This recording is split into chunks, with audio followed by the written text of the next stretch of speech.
Joining me on the Matt Weiner YouTube channel today will be four-star Arizona commit Chad Johnson Jr. So good to have you on the show. Oh yeah, so Forks Up as well, another fellow Arizona State commit. Of course. Always. All right, so right off the bat, a lot of things, one of the things I want to talk about on the show is offers and what's real and what's not. Can you elaborate a little about what type of fake offers you see being thrown or anything kind of like that? Mm-hmm. The 7-on-7 circuit, you have coaches that have relationships with a few coaches in SEC schools, and they throw out offers just to say you have that offer, but that's none of my business. Just gonna worry about myself. But I know all my offers are real. I worked hard for them, and that's what I'm gonna issue. So what do you mean by like the SEC schools? Can you tap into that a little? It's always an SEC school, so like if a kid gets an SEC offer, all the offers will come easy because it's pretty hard to play in the SEC. So like you get Alabama, all the Pac-12 schools are gonna come after you, and then there's a few 7-on-7 coaches that are pretty good at that, like telling the coach, "Can you offer this kid to help him out with other offers?" So, yeah. Yeah, I definitely see that. Is this, when it came to your offers, how early did you start getting them? Freshman year, I got FAU, and then they started to roll in a little bit. It always seems like FAU's the standard first one. I feel like every single time you see somebody on the or getting I was the first one to have it though. So are we claiming that right now? Yeah, I was the first one to have it, and then everybody else started to get it. So I feel special. Hot take. People need to get off the wave. Man. People need to stop playing. Yeah.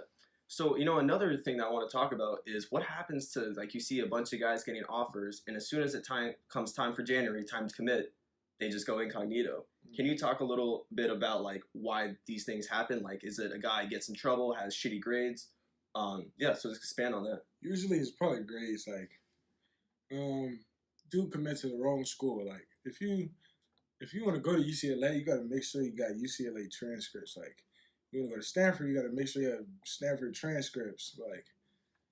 Like me, I couldn't get in one of those schools right now. To be honest, like I could never get into UCLA or Stanford. And, usually, I think it's grades.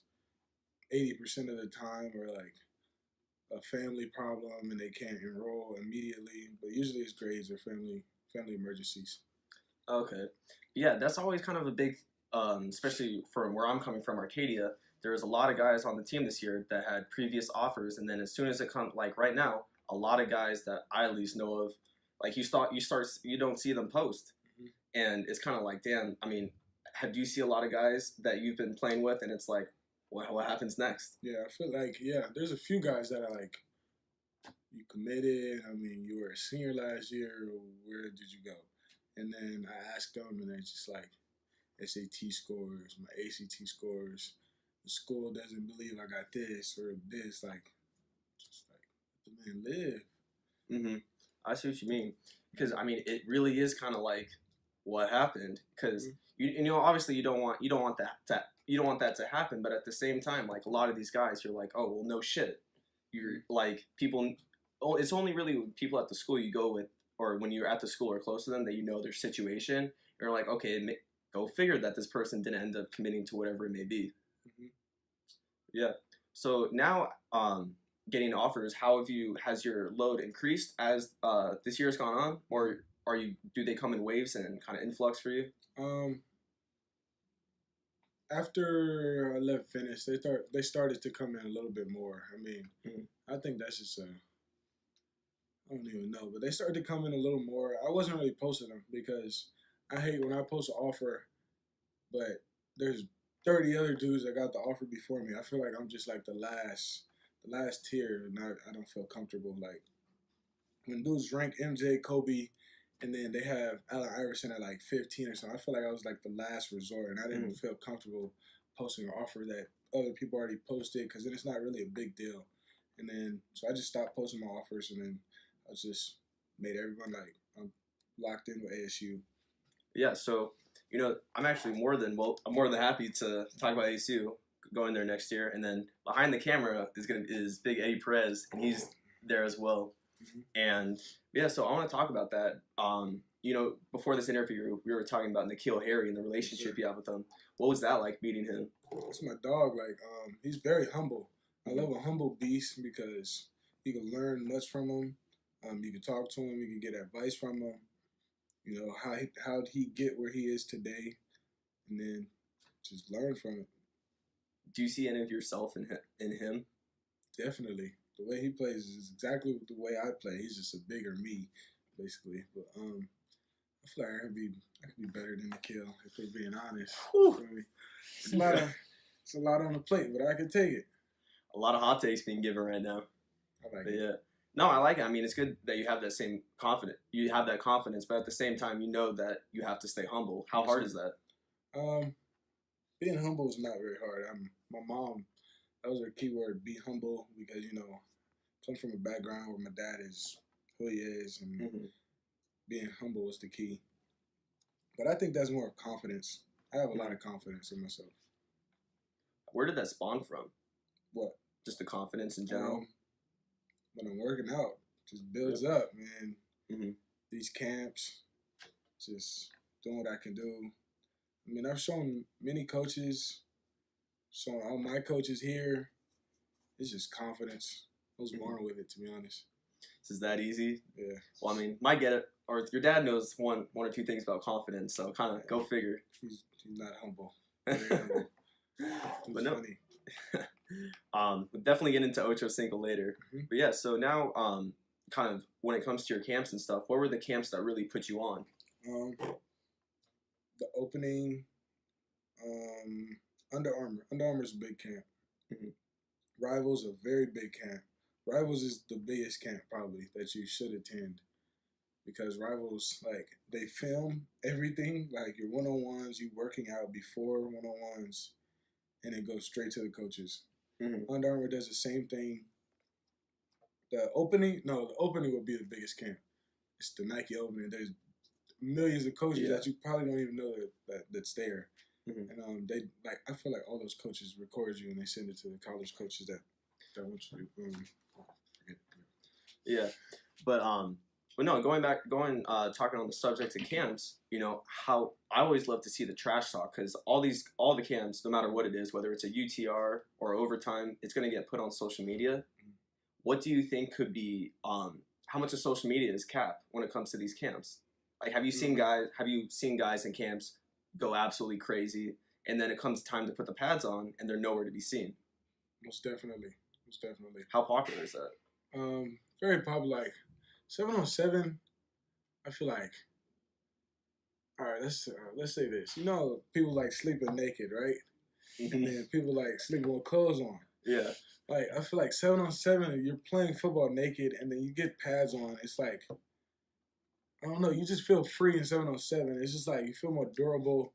You just came off a season with those heavy pads on, so you're pumped. So I don't I don't know how to explain it, to be honest, but like I feel like gotta let it loose, gotta let it hang. Like when it's 7-on-7, you just it's you just feel naked. That's how I feel.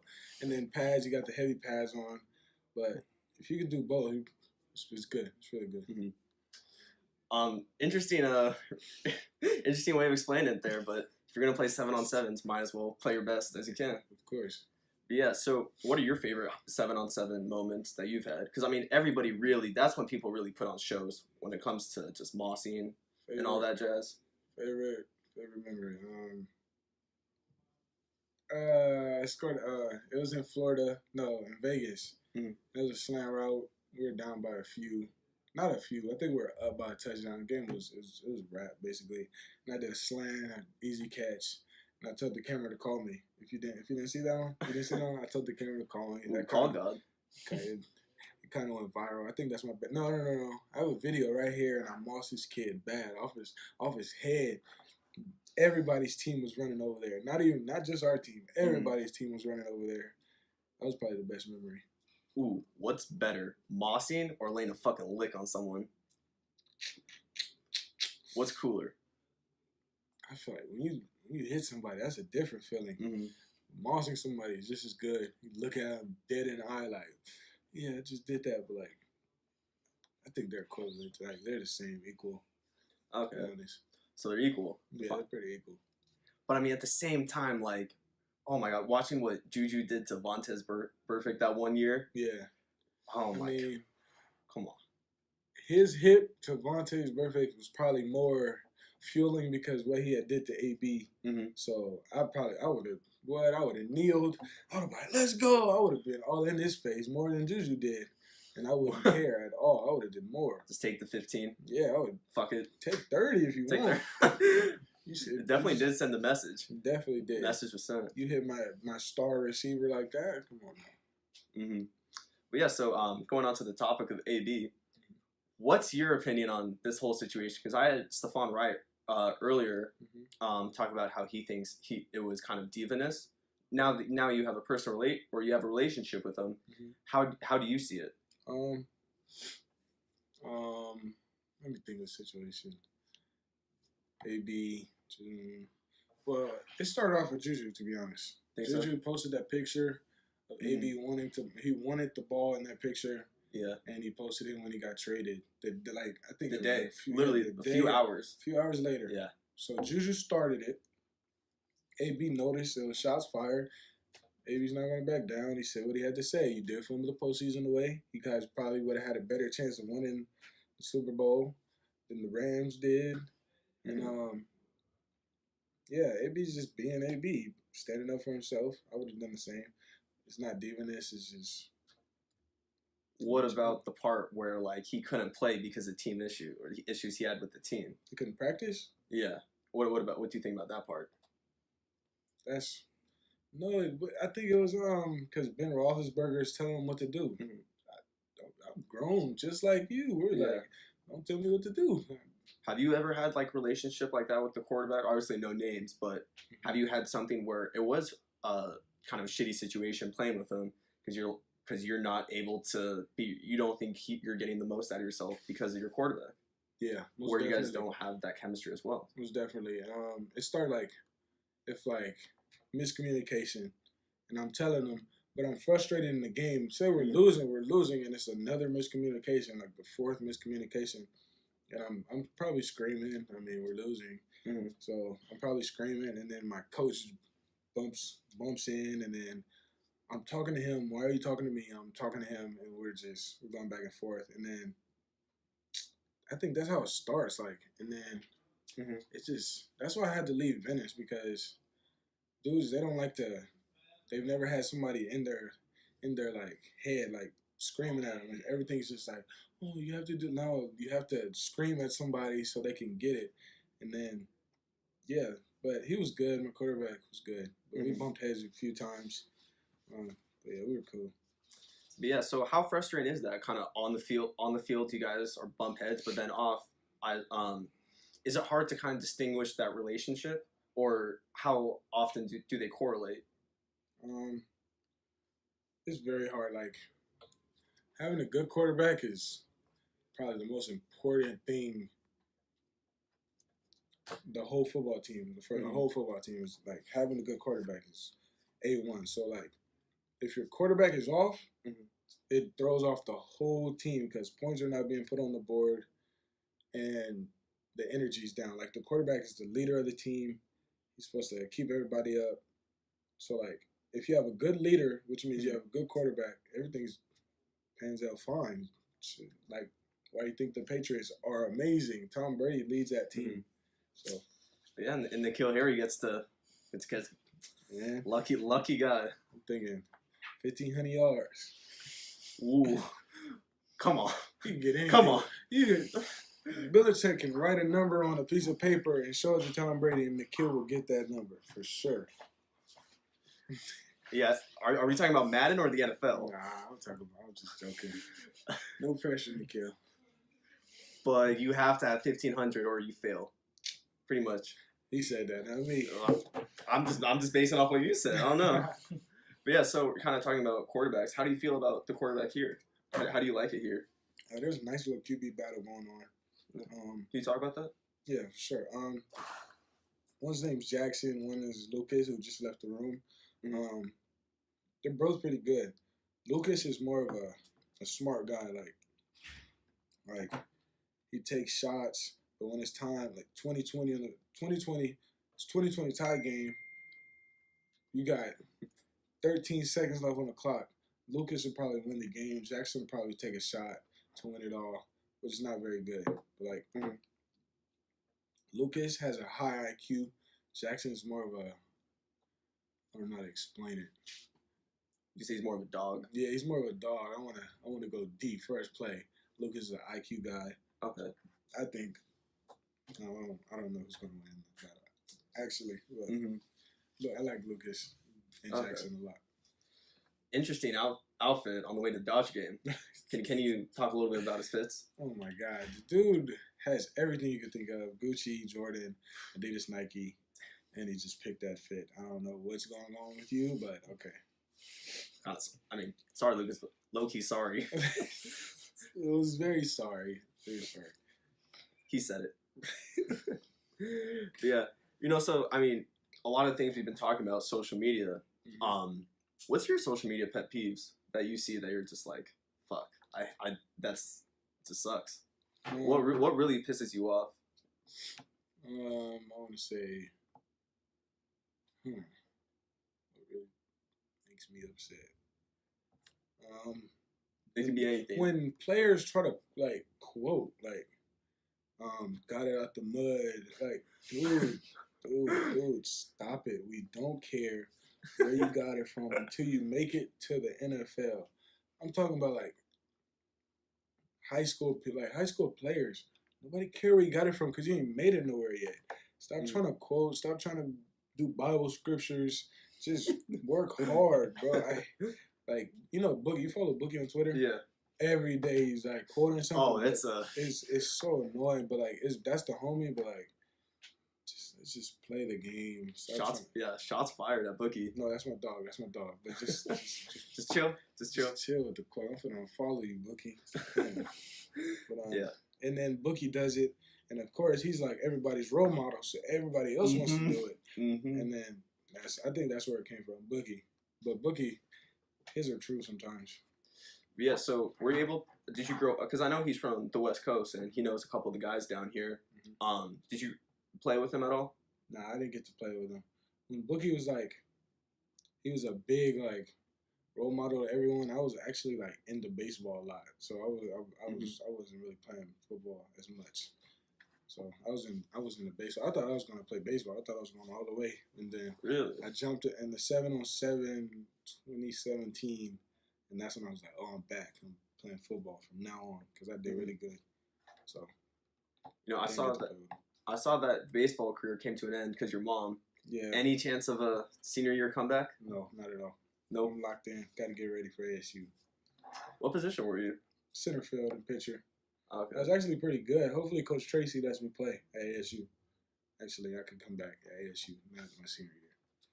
So after taking 2 years off, going to be a D1 baseball player? Yeah. I need a few weeks and I'll be back. Just like kind of December when seasons, or after December, a little January. Yes, sir. That's you know Hunter Bishop, right? He's the #1 player on ASU. Yeah. He's definitely going to the MLB. Let him know I'm probably better than him. Let me see. Anyone else who's really good that you think you're better than, besides Nikhil and Bishop? Julio Jones, you suck. I'm better than you. AB. Fred, you suck at Madden. That's about it. I'm pretty confident, you know. No, I know your dad's a big FIFA guy. Oh, Does he whoop that ass on you? Terrible. I hope you. That's all he does. How does he suck? That's all he does. When he plays me, he sucks. I'm definitely gonna see this video. You're terrible. All right, so we're about to see. That could shake up his whole life because literally he said that's all he does. So the fact that all he does is play FIFA now and actually sucks, that's pretty fucking embarrassing. I'm capping. He's very good at FIFA. Like, okay, I thought I was about to say. He's pretty good. But yeah, so now kind of going on to the topic of your dad.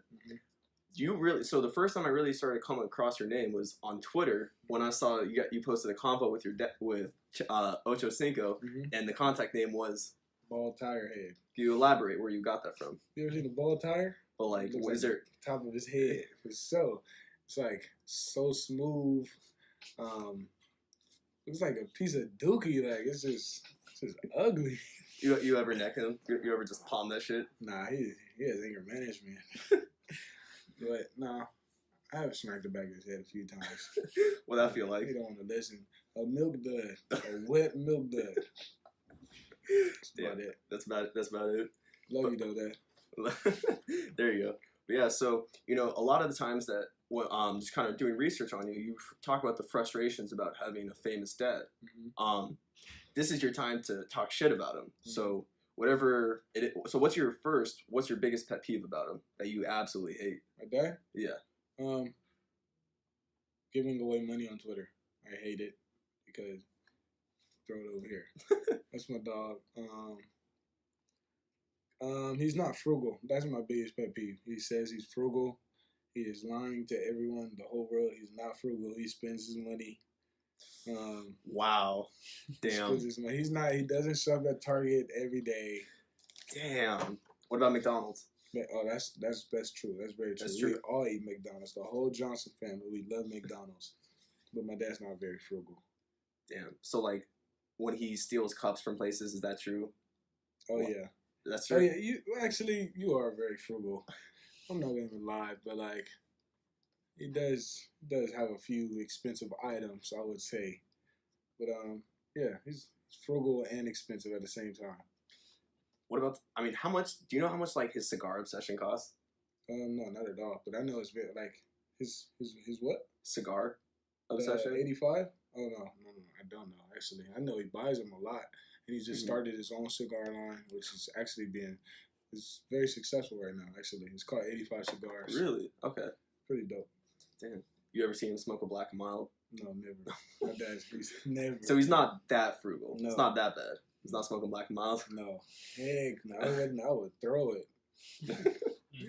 Just neck him. Yeah, that's disgusting. But yeah, so where do you see your dad and you when it comes to being on the field? As my mentor. Mm-hmm.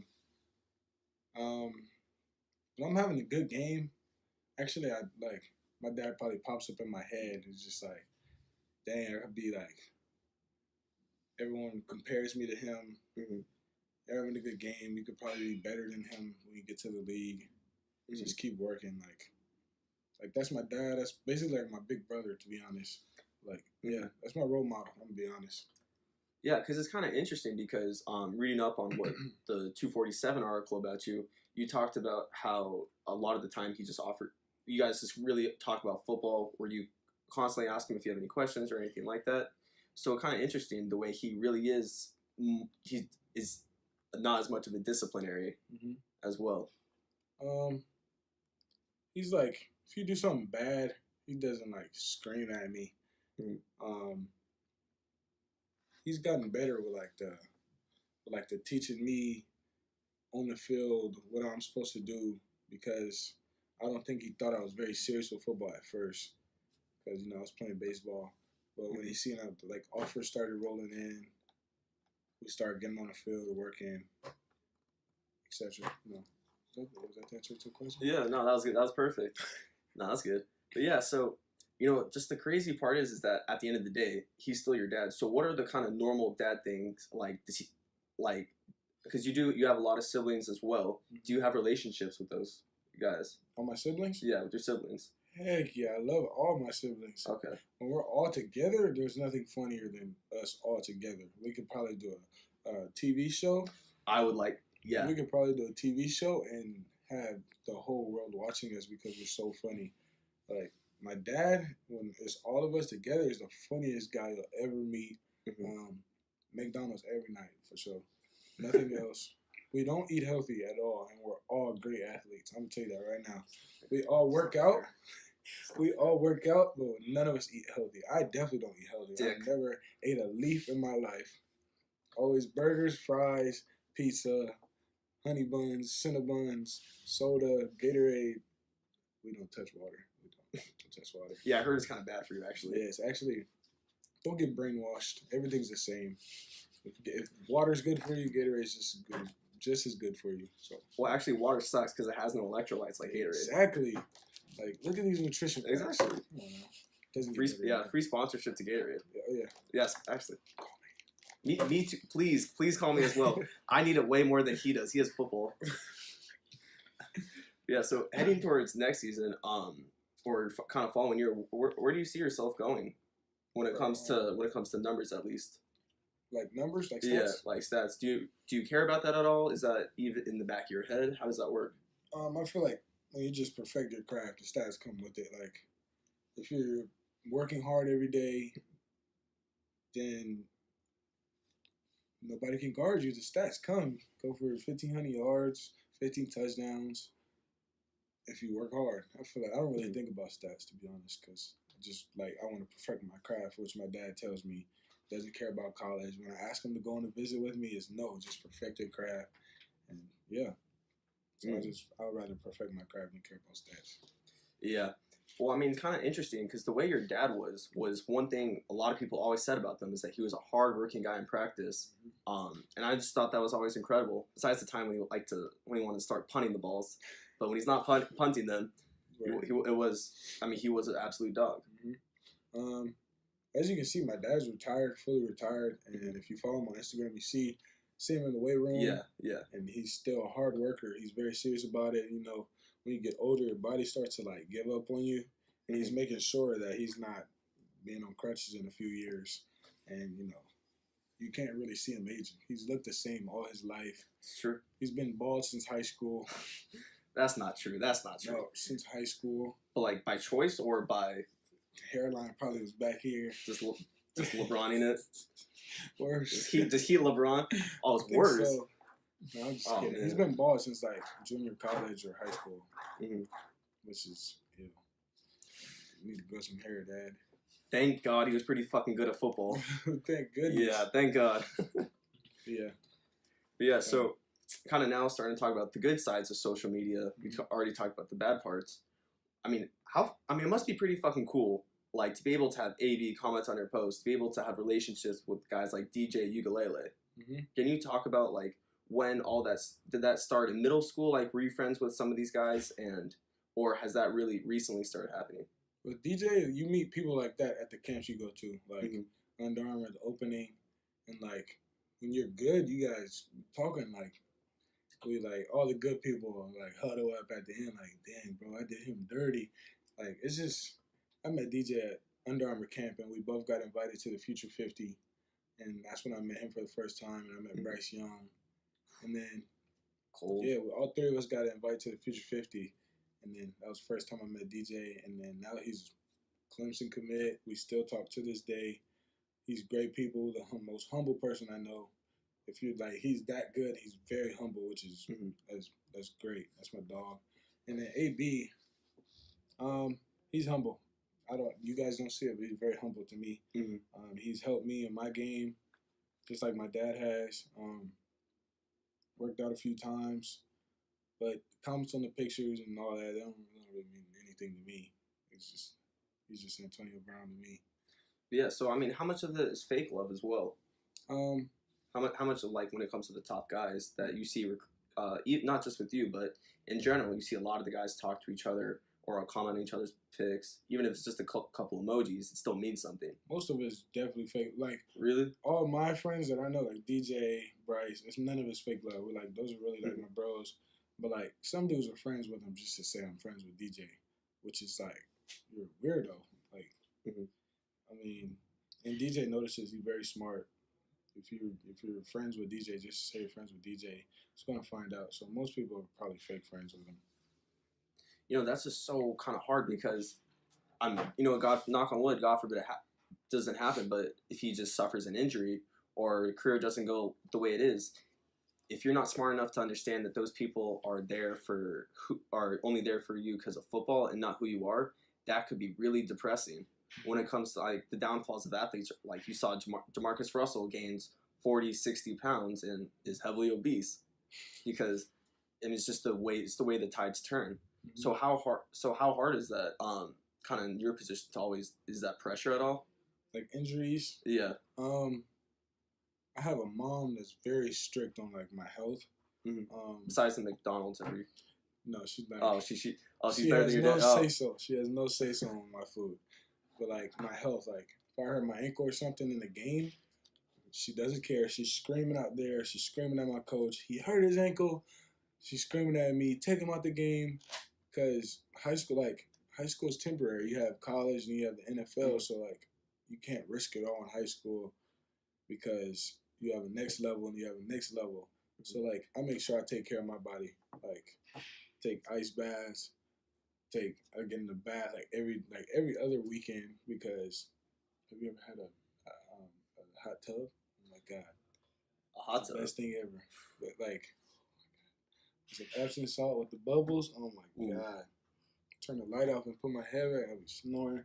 But like, yeah, you gotta take care of your body because, and then that's when the backup plan comes in. Like in college, like if you get hurt in college and the college lets go of you, I don't know what you're gonna do. But I'm taking my health pretty seriously. Mm-hmm. So what are those? You talked about the the hot tub, the Epsom salt. Mm-hmm. Yeah. So what are some of those other little small intricate things you do that make you who you are? You pee in a bucket, you warm it up, and then you put your What ankle the in it. fuck? I learned that from my dad, and it actually works. Hot urine, your urine. It helps a lot. Don't you didn't hear that from me though. You heard that from my dad. You sure it wasn't for a stingray bite or anything? No, Just a swollen ankle before game day. I had to do something, or I wasn't going to play to my full potential, and it worked. I had 3 touchdowns that game. ooh, see, you know what? Maybe that's why my sports career didn't work out because I just wasn't drenching myself in piss. See, it's the little. See, it's the little things that make. I'm telling you, if more guys knew to drench themselves in piss, then I think there'd be a lot more successful football players. That's a remedy right there. You better use it. So what are the little small things like putting your ankle in piss that your dad's showing you? That's about it. That's the craziest one. Mm-hmm. Not wearing drawers while you play football, which is it probably makes you faster. To be honest, I tried it and I was flying, but then you have to wear The girdle. chafing. That chafing has to be fucking going crazy on you. I like that. No drawers while you're playing. Kind of starting from the 707 reference about being naked. I think just I don't know. I think there's a running theme right now. I see a little cycle going here. Yeah. You kind of see the path we're going with this. I see it. Yeah. So kind of gonna wrap up with your next chapter, ASU. When it comes to major, do you know what you'll be doing? When I ask all my friends which one's the easiest one, I hear communications is the easiest one. So it's so easy that I'm going to be doing it there as well. For sure. Then we're all in communications, boss. Oh, see, we got to be sending each other homework. All too easy. Got to make a group chat. Yeah, but no. So what do you once football's over, and just kind of even who you are as a person as well. What do you plan on doing? You know, because a big part of this podcast is not having football as your identity. Mm-hmm. And you talk about a lot about how you hate when people only are friends with you or anything like that because you're dead. So who really are you as a person as well when it comes to education? Education. I'm pretty smart, to be honest. And then if football doesn't work out, I want to be either a surgeon or a dentist for sure. Because the dentists, they used to hurt me a lot, and I don't want to hurt kids. I want to do it as gently as possible so they can all come back to me, which means more money. If I do it gently, then they bring the next kids, and end up rich. Like Doctor Strange, I don't know how he's that rich. He's just a doctor. And then as a surgeon, they make a lot of money. And then I like when you have to be like very focused to do something, and then when you do it, you're just relieved. Like you actually breathe after. And then if that doesn't work out, then I don't know, Mom. I don't know, Mom. I know what we're doing. I don't know. Clothing brand or something? I don't know. You know what? Just design a clothing brand to make sure Lucas's better fits. Yeah. All you have, if you kind of market it to saying like people like Lucas, just trying to help guys not be as guac as it is. Lucas, I got you first. If none of that works out, I got you first. You're free. Don't worry about it, son. You're good. All right.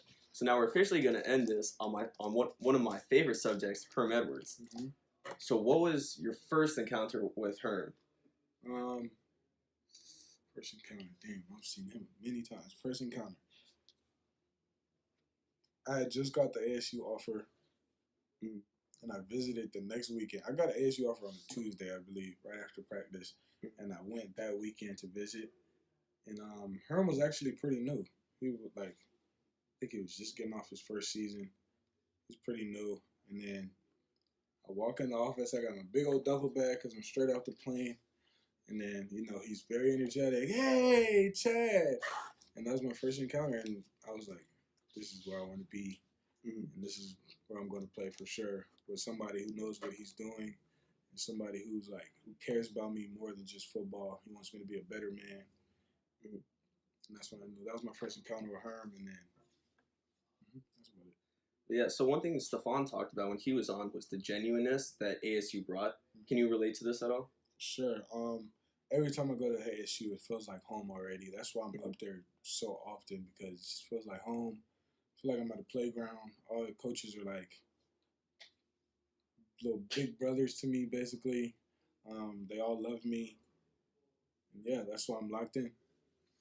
Yeah, so what is your, what were they telling you as you got your offer? Why does it seem like that was the best fit for you?